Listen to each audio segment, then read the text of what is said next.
As the sun sets over the Caribbean, tourists soak in the salt water. White sand beaches dotted with palm trees stand just feet away. This oasis is a land rich in beauty, and yet it's also the poorest country in the Western world. It's exactly 2 years after a massive earthquake struck Port-au-Prince, Haiti's capital still crammed with tent cities. Clean water imported on trucks, waterways soaked with litter, the only regular garbage pickup, trash burned by the roadside. It's a hard life for the animals, much less the people. Even the presidential palace, once a sign of prosperity, remains in rubble. The earthquake's trauma still lingers here, like the scent of burning trash. The Red Cross counts thousands who finally fled to villages like this one. About 50 miles outside Port-au-Prince, it's auction day in Moui, a small town with a bustling market. Just past the vegetables, beyond the donkeys loaded with goods to sell, around the cows tied to soccer goalposts and the pigs scarfing down lunch, there's a woven wall made of palm leaves, and inside is a school. This position is very small, and it can't take more pupils, more students. Every morning, kids clad in school uniforms brave busy streets for an education. But school costs a lot of money, and Pastor Jeannot Dore noticed many kids in Moui, the poorest ones, just stayed home. And we need the school. They need it so much, he says, because just a few years after he and his 4 brothers started L'École de la Nouvelle Jérusalem, about 100 kids sit side by side, aged 4 to 17, all learning together in this makeshift lean-to, a tin roof held up by saplings.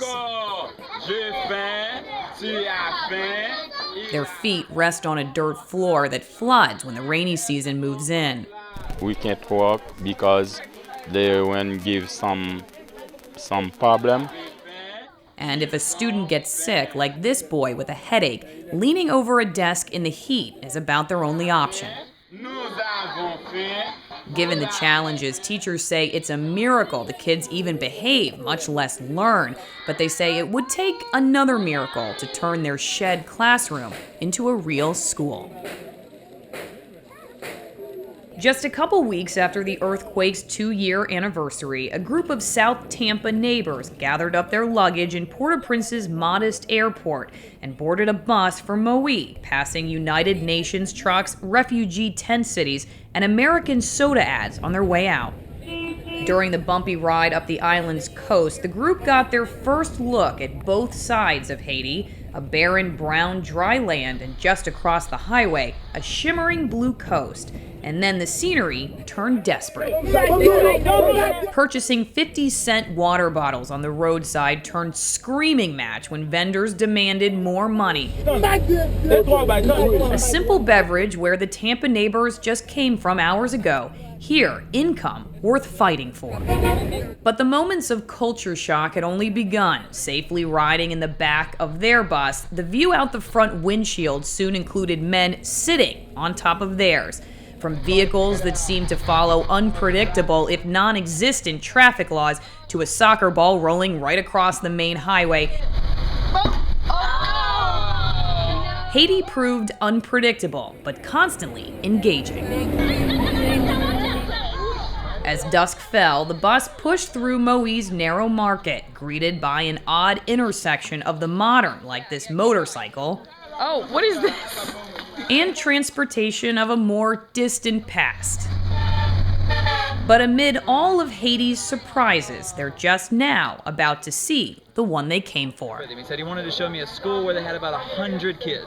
Stephen Bixby is an American missionary based in Haiti. He just met the men on the left a few months ago. But they started the school after the earthquake for kids that didn't have a school to go to. They were, didn't have money or they didn't have a place to go. So our hope is that you will have a fine school. So, ça veut espérer que nous-mêmes nous avons l'école qui normale. Jeff Kohler is associate pastor of Palma Ceia Presbyterian Church in South Tampa. God bless. His church is no stranger to Haiti. 20 years ago, they set up a health clinic in Port-au-Prince. We talked about going back. We thought about what else could we do, and suddenly there was the earthquake. And so I simply signed up for 3 trips. I said I committed our church to sending folks 3 times. This, however, is trip number 4. We are making Haitian concrete, which is a combination of rocks, dirt, we think cement, and a lot of hard work. Okay, combien aux 5? Stephen and Jeff planned the church's first 3 trips to Haiti without a 4th in mind. But when Stephen saw this, Turn on, turn on. And I told them, just pray. I said, God knows what you need, just pray.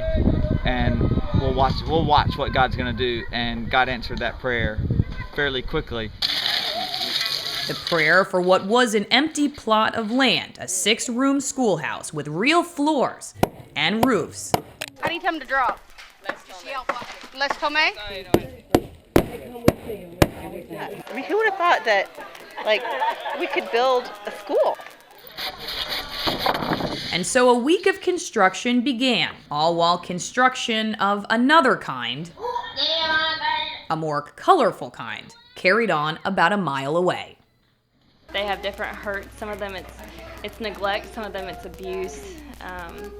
Some of it is just the pain of losing a parent. Autumn Bixby is Stephen's wife. The couple met in Haiti, married, and took on a quick family of about a dozen kids. Orphans, some found alone after the earthquake, wandering the streets of Port-au-Prince. If you don't know better, they look like they're randomly piling blocks one on top of another. But then you hear them say the Creole word lakai. And you realize they're building their own house. Kids, just knowing what they've been through and how they can still laugh and play and in some sense still act like a normal kid is truly remarkable. Some estimate Haiti's orphans numbered around 400,000 before the earthquake struck. 2 years later, cycles of poverty and abuse from the past continue to scar the island's future. For Autumn and others, the question, how to empower these kids to keep building. Just to give them a hope of knowing, this is where you've come from, but that's not the end of the story for you. God has a huge plan for you. We love you, and we're gonna walk through this with you. Not unlike what's going on here. All the workers are Haitian. It's all jobs that have been created because of the project that Palma Ceia started. The lead guy's from Port-au-Prince. He's worked with me for almost 16 months, almost 2 years. Everybody else is local workers in different trades. We pulled special guys that do different trades between rebar, carpentry, masonry. In some ways, redefining what it means to help Haiti. Signs of well-meaning aid work canvass the island country. A Palm Beach school bus, University of Tennessee t-shirts. Some estimate 1 aid worker for every 3 Haitians. And still, with all the help, Haiti's poverty continues.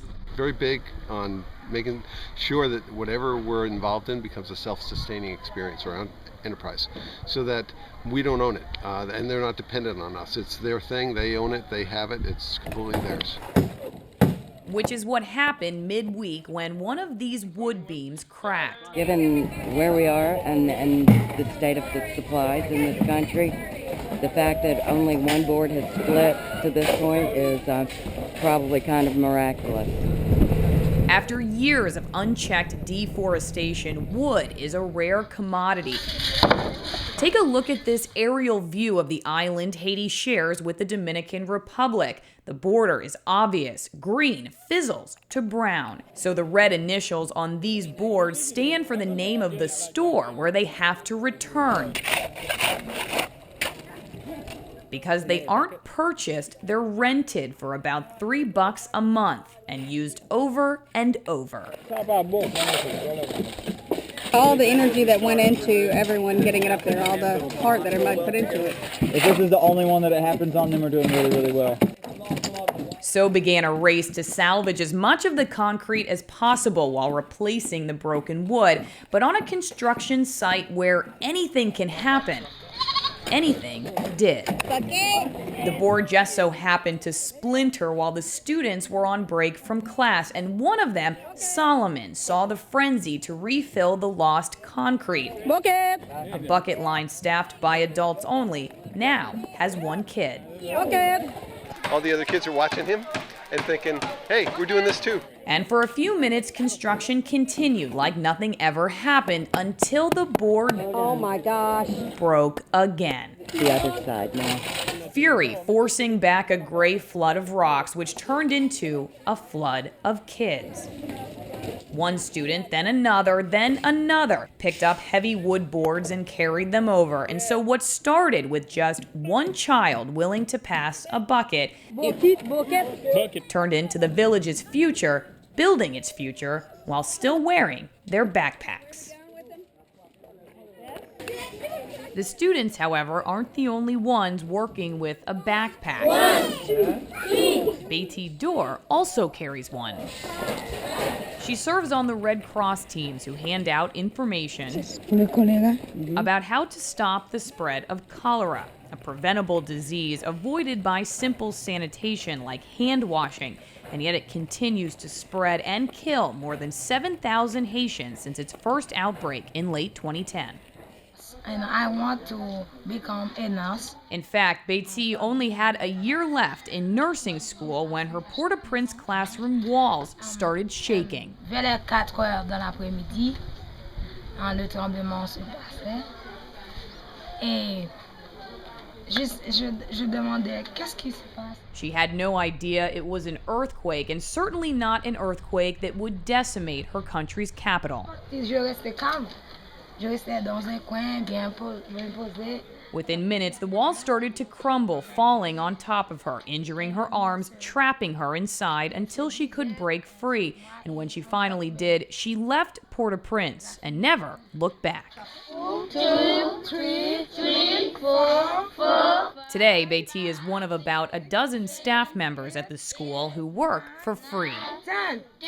Any money that comes in goes out for student supplies like notepads, pencils, and books. 3, 4, 5. So for Beatty, income is measured in student success, giving them the chance she once had.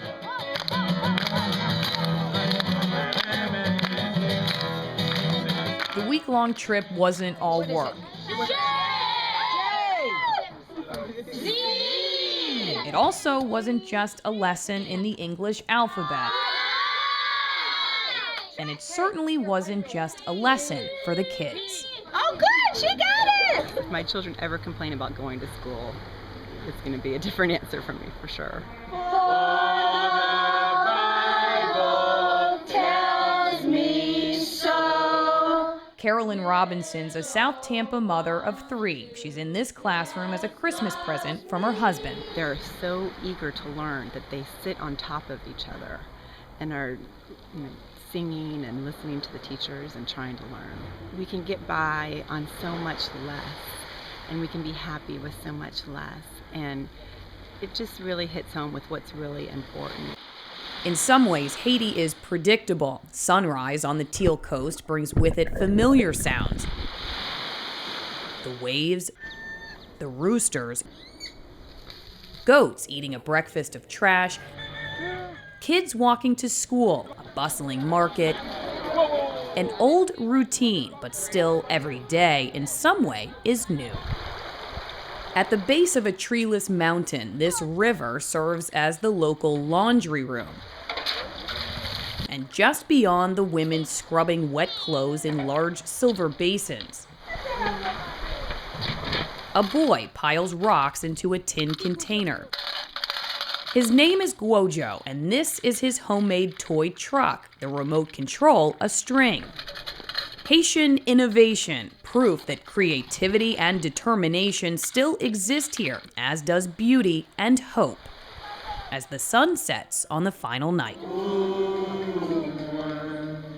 Saying goodbye is never easy.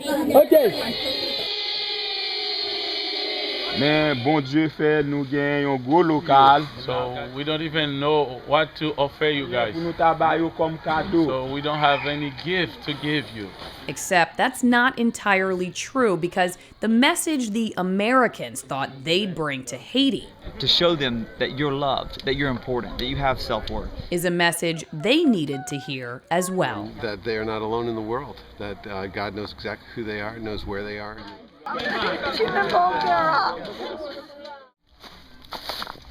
This small plot of land, empty except for trash, is the next project, a greenhouse so the school can grow vegetables to sell at market, a way to pay for books, tuition, and teachers like Beatty, who plans to use that income to return to the nursing school she left, while her father hopes to welcome more students for free. Everything will be good for the kids, for the students, and for my family too. I just see the beauty in the people, the children. They're excited about the new school. They've helped to develop it. They've helped to make it and construct it. We're leaving them with a sense of pride in their school and their community and what they've been able to do. Some students may not quite get it yet. The week, just a fun break from normal class time. But some do get it. As the truck pulls away from the construction site for the last time, two teenage girls practice simple subtraction. The hut's growing dark, dusk stealing precious light. She keeps erasing her answer, not realizing she got it right. But right or wrong, she's doing the work. Just like her new school, only half built, it's now up to the village to finish. Sunset over Port-au-Prince gives the island a pink glow, and from high up inside the airplane back to Miami, no one can tell it's covered in fractures and rubble and unhealed pain. You might think the view is better up here. But the story headed back to Florida is that the real beauty of Haiti, even today, is best seen up close.